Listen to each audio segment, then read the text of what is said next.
As a Christian, should you concern yourself with politics? Short answer is yes. Contrary to what secular culture and passive, weak Christians would have you believe, just want you involved in politics. Does that mean you have to run for office? No.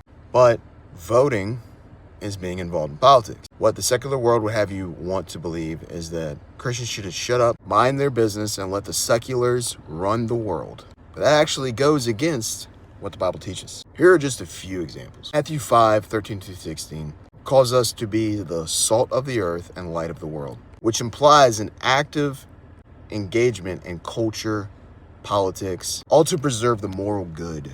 1 Timothy teaches us to pray for kings and authorities. Well, prayer extends to action, which would involve getting involved in politics. In other words, casting your vote. Proverbs 29:2, when the righteous increase, the people rejoice. But when the wicked rule, people groan. Look, righteous leadership benefits all. And I am by no means defending any leaders in our current country. You see, God can use very, very imperfect people. He did all throughout the Bible. Like, for example, Jehu. God can use these leaders in order to get what he wants accomplished for his own glory. Romans 13:1-7 actually teaches us to submit to those authorities, whoever is in office, but we should be ensuring that those leaders promote justice and fighting against evil. If they're not doing that, well, that's a different conversation.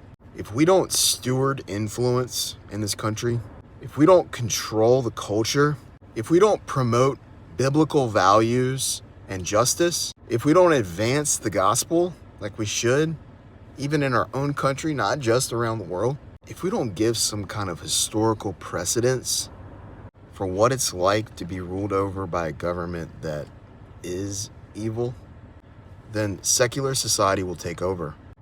And as Proverbs says, the people will groan. And it starts with you. It is imperative for you to ignore the stigma of, oh, Christians shouldn't get involved in politics. Says who?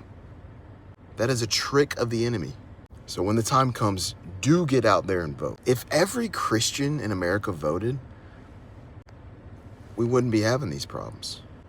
The problem is a lot of Christians, I don't even know, maybe a huge percentage, don't vote. It's because they've been tricked. Follow, like, subscribe. It helps the algorithm. It helps fight against, tube you.